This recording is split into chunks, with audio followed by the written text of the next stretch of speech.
Hello everyone, my name is Pat. Welcome to my channel. Welcome to Bookmas Day 26, I believe. I might be wrong, but here we are. Today I am going to be tier ranking all of the fantasy books that I read for this year. There are some in here that I didn't include where it's mainly the romance really rather than the fantasy that is the main topic of this book. I did a tier ranking of all of my romance reads. Honestly, I forgot, I think 1 or 2 books on there, but they're not very memorable. So, I just added them on the description box. So if you're interested in learning or seeing my tier rankings for those books, then go ahead and watch that video. But today we are going to be doing my fantasy reads. We have our tiers, so it's the same thing with my romance. We have 5 here. So the top tier is talented, brilliant, incredible, amazing, show-stopping, spectacular. That quote, it can't fit, so that's the only words that can fit. And then we have so good, had fun but missing something,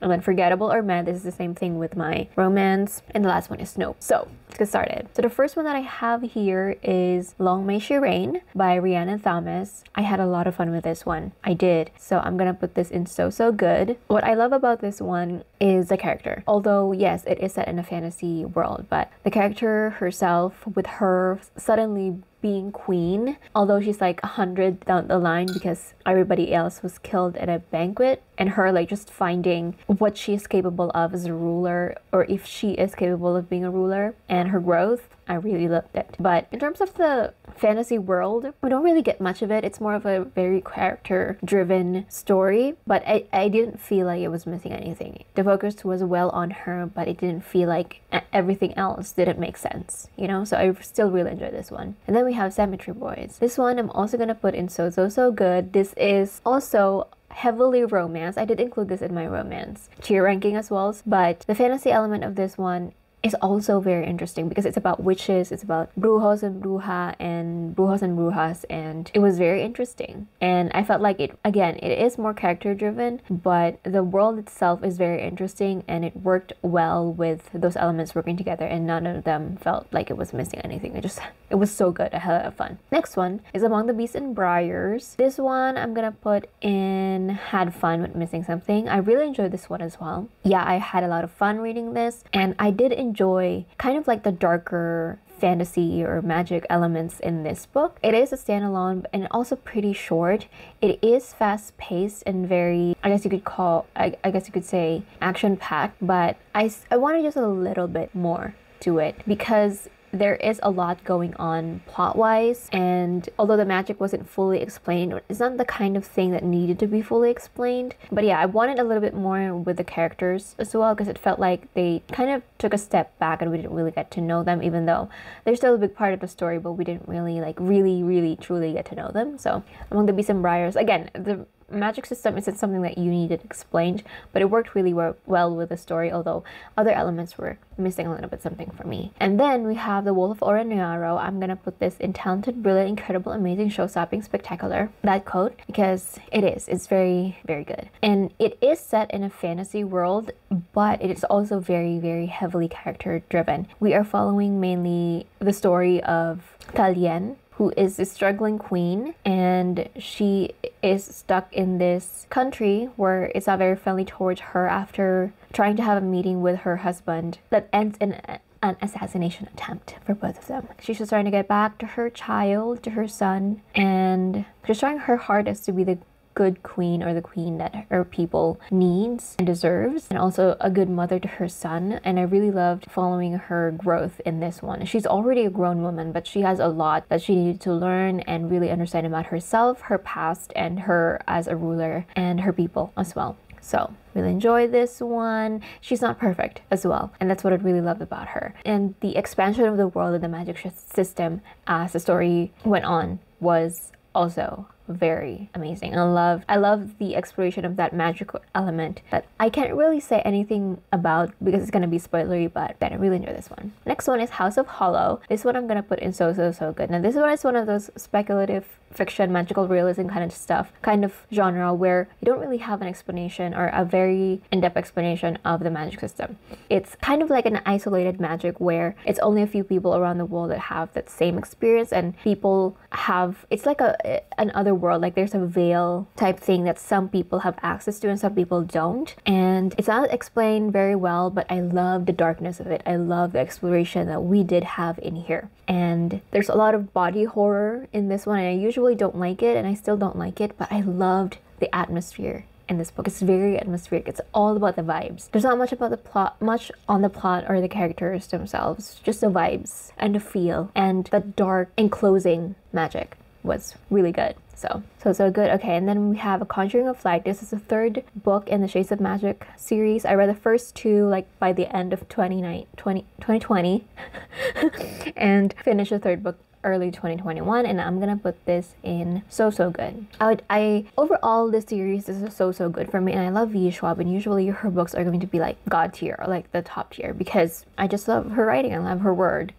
and the worlds that she makes, but there's kind of like a fluctuating thing with all of her books in this series. Like there's really like great amazing parts of it and some parts that were like meh, you know, it was okay, not the best. So I'm gonna put this in so good. I still really love her world and her writing, and I am interested in reading the companion series in this world called Threads of Power, if I'm remembering that correctly. I put it in my 2022 releases tentative. There's no like specific date yet, so those are good. And then we have Born of Water. I want to put this in between so good and had fun but missing something, so I think I'm gonna put this in had fun but also leaning towards so good as well. I wasn't sure going into this one if I was going to love it, but I really enjoy this, and I am interested in continuing the rest of the series because it's the first book in a series, and I think we are going to be following like a group of, you know, their friends, and all of them are going to have like different kinds of powers and different like explorations or coming into their power type thing, just like this first book. And I really loved how the world expanded because at first there wasn't anything magical about this one. It's like a hidden world, like world where the main character didn't know anything about it. But then she goes into her power and it's very dark. It's greedy. It's not like a fairy tale kind of magic where everything's, you know, cute and fun and light. No, it's really dark too. So I really appreciated it. And I appreciated the way the character the way her journey goes, because she's a very kind of skeptical, grounded type of person that doesn't have a lot of like belief, or is not very susceptible to believing like a magical world exists, even though she's a big part of it. So I had a lot of fun with this one as well. So again, interested in continuing the rest of the series. And then we have the Inheritance Trilogy by N.K. Jemisin. I want to put this either at the top tier or second to the top. I think I'm gonna put this one in talented, brilliant, amazing, but also leaning towards also good, because much like V. Schwab's Shades of Magic, it's kind of like a fluctuating type thing. There are great moments, but there are moments that kind of just like meh, you know, they were okay, not the best. But I think there are more like amazing, great moments I really enjoyed, and I love this one. My favorite is definitely the last book in the series because I loved following the main character there. The main character is very gray. They all gray because they're gods, like the main characters that we're following, so they don't have a full understanding of how it is to be humans and what is humanity, and so they're going to make like really like hurtful, painful decisions that someone who has a lot of humanity won't do, you know, through that. But I really loved, especially that third book, the exploration of the character and the way that character grew and changed. So I enjoyed this one. It was probably going to be one of my favorite fantasy series of all time. So Bridge of Souls by Victoria Schwab. I'm gonna put this one in so good. This is the third book in her Cassidy Blake series, and I think this is the last book for now. It's a middle grade horror paranormal type of story, and I really enjoyed this one. It's dark without being too dark, like dark enough that it still fits like a middle grade category. It's like more mid to higher middle grade because of the dark elements in here, but it's still a lot of fun. I still really enjoy this one, and I'm very positive that we're going to get more in this world, and I really hope that we do, because I want a little bit more exploration of the actual magic system in this one. Next one is The Poppy War. I just finished this one, and I'm gonna put it in talented, brilliant, incredible, amazing, show-stopping, spectacular, because it is. It's very dark, and it's really what they say about it, like all the content trigger warnings that you could ever think of. It's probably going to be in here, especially that second half of the book where we are well into the war. Yeah, a lot of things happened. I want to read the next few books, but because it's the end of the year, I want to not read a very dark although amazing fantasy book, and I want to read something a little bit lighter, a little bit more fun. So yeah, I'm gonna definitely continue with this one after, you know, the holidays. Like right after, I'll continue it. So yeah, I really love this one. It was very dark though. And I really love Rin as well. And the fantasy aspect of it is very confusing. I feel like it's dealing with gods. So it has a lot of layers. It has a lot of things that I think we will be exploring more. But the way that this main character explores that aspect of the world once she discovers the existence of it, being a shaman and all that, was very interesting. She is an anti-hero, much like they say. And this is like her villain origin story. It's like we're reading a villain origin story, which I appreciate, honestly. Not that I will condone the things that she has done, but I understand it, you know? Yeah. Next one is an Ember in the Ashes trilogy.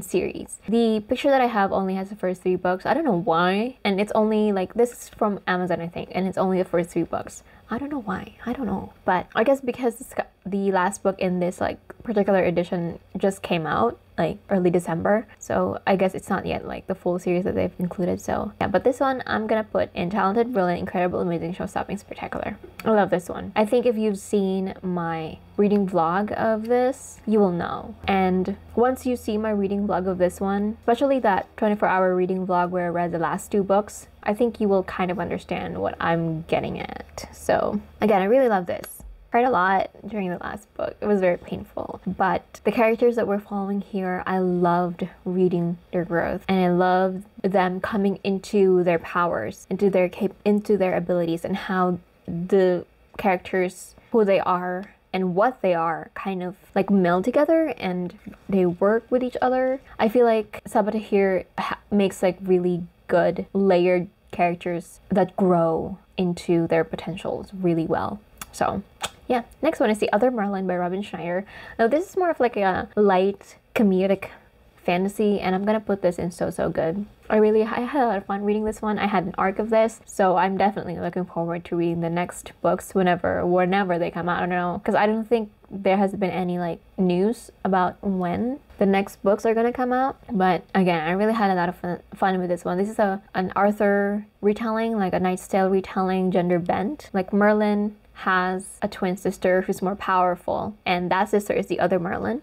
She takes Merlin's place when he was summoned because of things that Merlin did, so she has to go instead of her brother. And you know, she starts falling for the prince, and the prince is this bookish type that she actually thought that he was a librarian when they first met. So it was really funny. But the only thing that I didn't like about this is the conflict part of it, especially the way Arthur acted. It didn't feel like it was in line or genuine to how he has been portrayed throughout the book. Like it didn't feel like him in that last part. But I still really enjoyed this.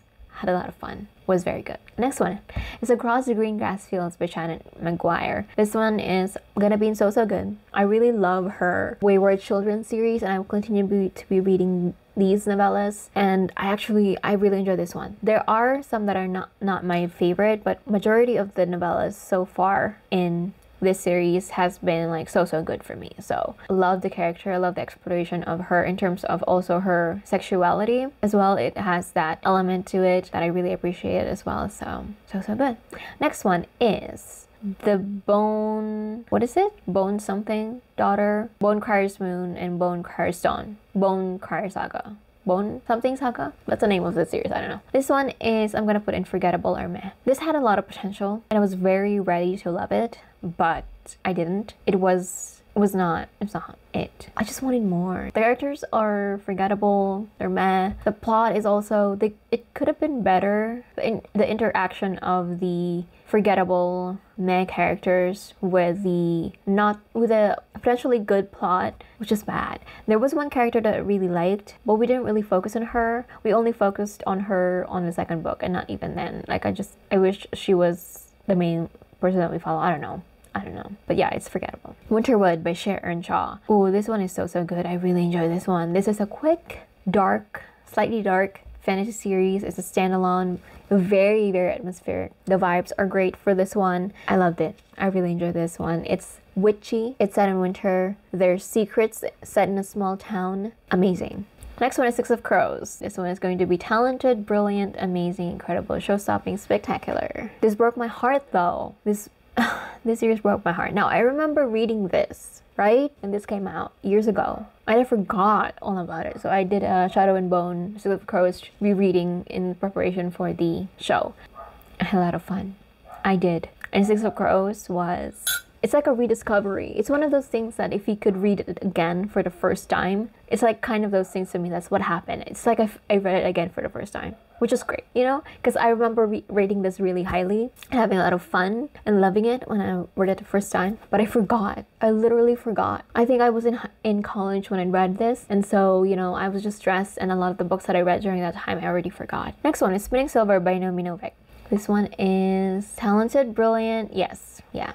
It's kind of leaning so good as well because, you know, it has some elements to it that I wasn't a big fan of, but I loved following our characters. And I loved the romance part of this one as well. I didn't think that I would. I didn't want to, but I think it was really well done. And I really liked it. I did. The world here is one of those things that are already like natural to the world, but also unknown. A lot of like different stories going around, different stories that have been turned into legend, exaggerated, changed as they were told. But this is... I had a lot of fun with this one. I also have her Temeraire series because I really enjoyed it.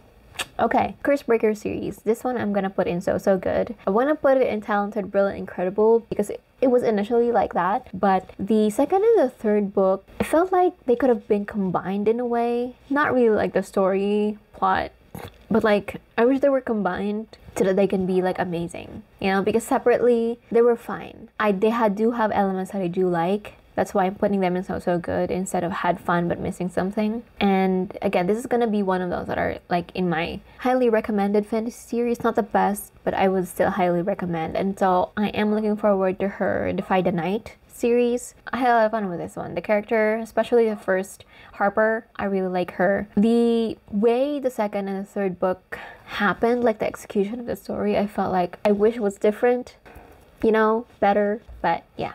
Next one is Sinks in Jars by Jess Kidd. Now this is one of those speculative fiction set, but also historical fiction. Magic itself doesn't have a lot of explanations, and it was a little bit confusing. So I'm gonna put in had fun with missing something. I appreciated it, and I see how it worked with the historical retelling, historical fiction aspect of it, which again I appreciated, but it was a little bit too confusing. I wasn't sure what's happening because sometimes there were like perspectives that I wasn't sure who it was from and what really was happening during those times. So yeah, had fun with missing something. Crier's War and Iron Heart, I'm gonna put in forgettable meh. Honestly, I've forgotten a lot of the things that happened here. I really did. I wanted to love this one. I went into this one hoping that I would love it. Fell flat for me. Wasn't for me. Chain of Iron, I'm gonna put in talented, brilliant. I had a lot of fun with this one. I read this at the start of the year, I wanna say, and so good. I can't wait for the third book, but it's not coming out until later next year.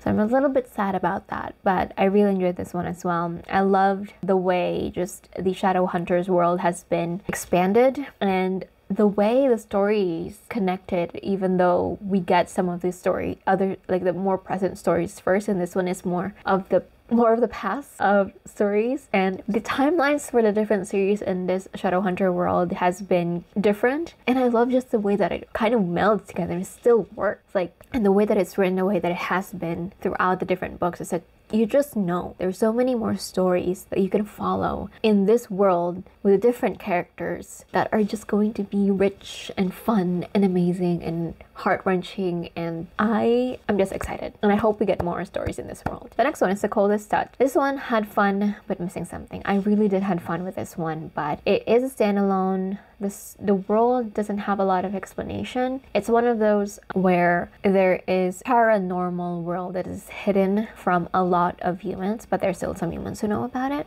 Wasn't there quite. So yeah, I had fun with it though. It was a quick light read. Beast of Extraordinary Circumstance. And this is another one where the magic aspect is a large part of the story, but not the main part of the story. And the main part of the story is more of like this character's story. This character's like, it's a biography, but it's non-fiction. It's fiction. So Honestly, I'm gonna put this in so good. Although the entirety as the book just on its own, I'm gonna rate it probably God tier, but like the magic aspect is not very much explored, not explained at all. But again, that's not the point of the story, so I'm gonna put it in so good. Although overall, this is God tier. This is one of my favorite books of all time. Okay, next one, The Invisible Life of Addie LaRue.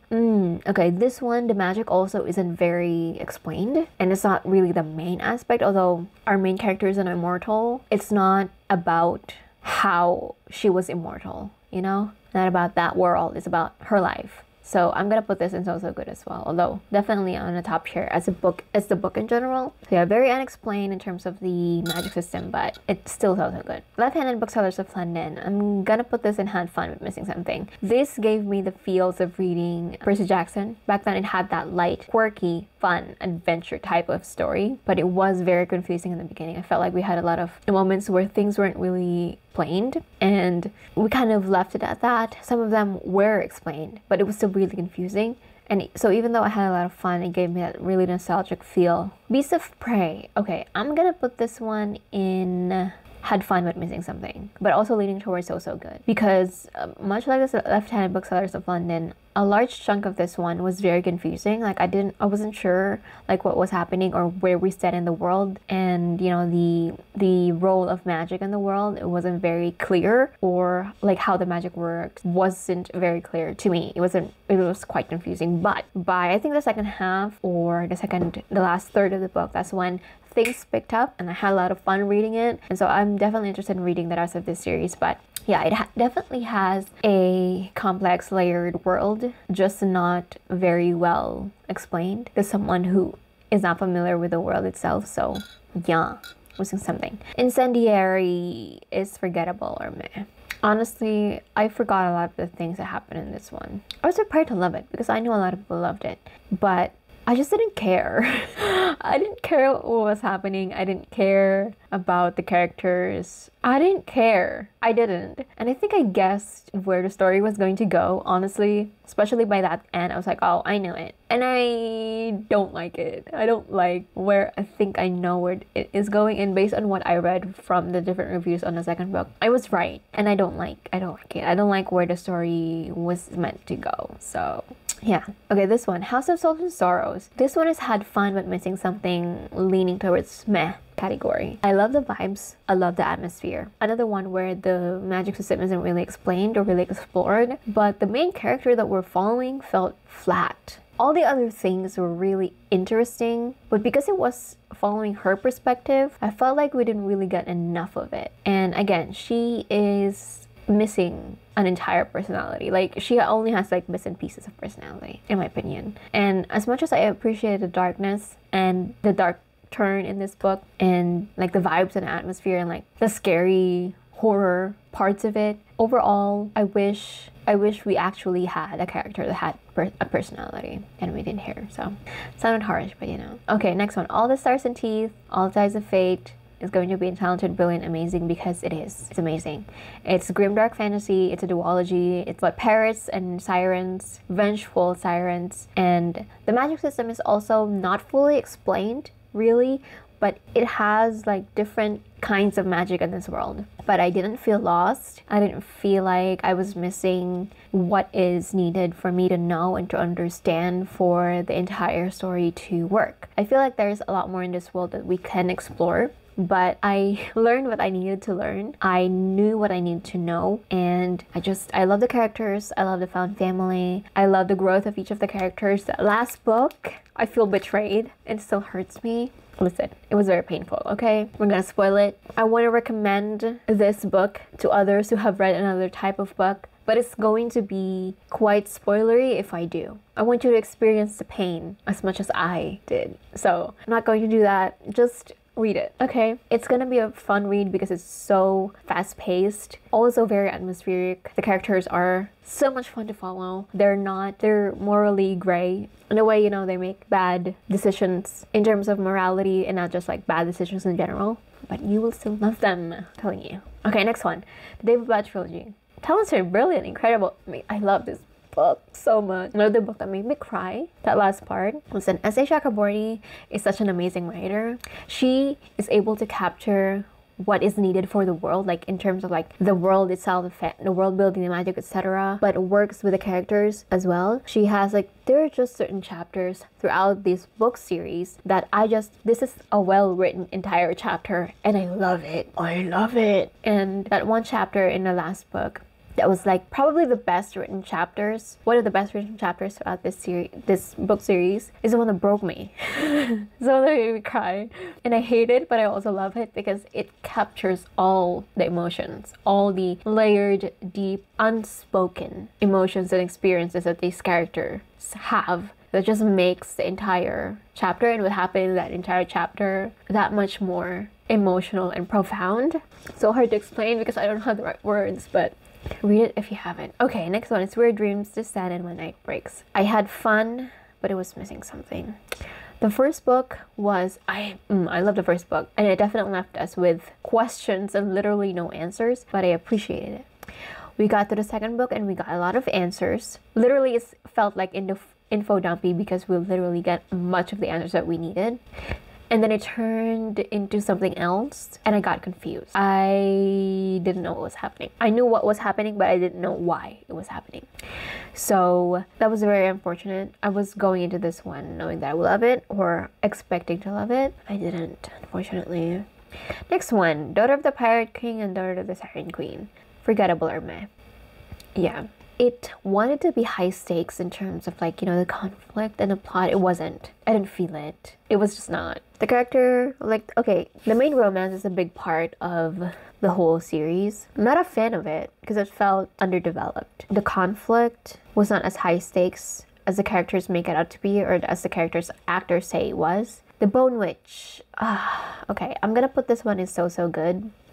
This one is another one that I really wanted to like love. Like I want this to be Kathryn. But see, it's also kind of leaning towards had fun but missing something. But it's more so good. This definitely has more elements that I really did enjoy. I wasn't a big fan of how the two timelines were used. I felt like it could have just stuck to one of the timelines because the way I should have known type of premonition type thing for the present timeline before we go to the past timeline. It doesn't add up. Like it doesn't match where the present timeline ended in terms of like the premonition part. Like I should have known, or this was going to be ... type thing. It didn't work, and so I was just like, what's the point? What's the point of it if you're not going to align it, you know? So I wanted to love it. The darkness of it I really appreciated, and the way the characters changed and the story flew, I don't know the word. The way the story kind of progressed and where it went, I appreciate it. Like just looking back to the entire thing, but the way that the story was just presented was not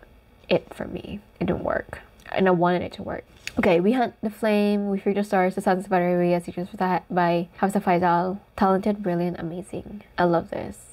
It's a duology. The magic is amazing. The writing is beautiful and the characters I love. So I don't know what more to tell you. It's really good. So read it if you haven't. Like me, you know, I read it pretty late. And then we have the Graceling series, Graceling Realm series by Kristin and Cashore. This one I'm gonna put in. Should I put this one in talented? Because it's leaning. Okay, I'm gonna put this one here. Kind of leaning so good as well, but more talented, brilliant, amazing. There are so far 4 books in the series. My least favorite one is probably going to be the third one. My favorite probably is going to be the fourth one. It used to be the second one, my top favorite, but yeah. I love this one. I love it. It's not a straight timeline type thing. There are certain books where we go back in time, some books that we go forward in time, and some books that kind of start where the other book ended or close to where the previous book ended, and we're following different characters for the most part. And I love this series, and I hope we get more. I don't know if we will, because I didn't expect Winterkeep to come out, honestly, and the books have, especially from the second to third and the third to the fourth book, there's like a big time gap between when the books were released. But I remember reading this one when I was still in high school and loving it, and just rereading it this year was amazing. So it's probably one of those things that I will continue to reread or just go back to and skim through, you know? Next one, Shadow and Bone. So good. I like this way better than I thought I would, to be completely honest with you. I had a lot of fun with this one. I wasn't sure if I was going to end up loving this, but I did, and I'm glad that I reread it because it's really I had a lot of fun. I know a lot of people say that they didn't love this one in terms of like, especially those that reread it or those that read it for the first time. I will tell you, it is a product of its time, and it was released back when YA fantasy was just starting to become a thing. And you know, it's going to be one of those foundational book series, and honestly, it worked. Again, I had a lot of fun reading this one, much more than I thought that I would. I was ready to like be like, oh yeah, you know, it's fun. But I read a lot better. But although that's true, I still really like this series. So I read this one, I forgot everything that happened. Yeah. Next one, Unholy Blood. No, this one is a webtoon. It's not a novel. It's available on the webtoon app. This is finished. So before this turns into like one of those fast or daily passes where you can only read one episode a day. It's free, but if you want to go read ahead, you're gonna have to pay for the episodes. It's gonna be very expensive. So before it becomes a daily pass type thing, which is, it's only not going to be a daily pass for like a month after the series ended usually, get going. I think there might be like 1 or 2 episodes that are still not out yet, or the last episode has been out but not just for a few days. So you probably have a month left by the time this video is up to read this, and it's gonna be fast. Although it has probably like 100 episodes, each episode only takes probably like 2, 3, 4 minutes to read. It's gonna be really fast. It's so good. Top tier. Spectacular, talented, brilliant, amazing, show-stopping. Yes, I love this. I love the main character as well. And the romance, made me cry. Made me cry. And the different characters that we have here, different enemies that they have, the way that their stories were laid out, and we kind of explore their backgrounds. Although it became a little bit formulaic, I still really enjoyed it. I love the different friendships, relationships formed in this one. Hayan finding her place in the world. Loved it. Okay, the last one is Arc of the Scythe by Neil Shusterman. This is going to be talented, brilliant, amazing because it is. It's kind of sci-fi, dystopian type of fantasy, which I really appreciated. I love the way that his story expanded from the first book, where the main premise of the first book is that it's set in the future where people, we don't die anymore. So now we have this group of people called the Scythes who are in charge of controlling the population. So they're in charge of gleaning people depending on, you know, their own process, and the way it grew from that. And it added like politics in it. It added, of course, the question of morality and how the different Scythes decide who they're gonna kill or not. It's very interesting. And again, the different characters and the people that we get to know. It was great. It was great. Talented, brilliant, incredible, amazing, show-stopping, spectacular. Yes, so this is the final. I don't have a nope, which is great, you know, because there were still some things that I liked for each of the books, and none of the books like really empower or is overpowered by the things that are negative to me. So that's great. Again, I have included some in here that are not strictly or like mainly fantasy, and I also have excluded some here that have fantastical elements but it's not the main story. Might be confusing why included some and not included some. I'm confused too sometimes, but this is where we are, and if anything changes, as always, it's going to be in the description box. Knowing me, there's probably going to be one or two that I forgot, but these are it. I still read a lot of fantasy series this year. I thought it was mainly romance, but I think I have more heavily fantasy, especially because these are series. So even though I count them as one, there are like usually 3 or 4 books in a series. So yes, that is it for this video. I hope you guys enjoyed. I'm tired from speaking, my jaw hurts, and now I have to edit other videos. And yeah, I will see you guys in my next one. Thank you so much for watching.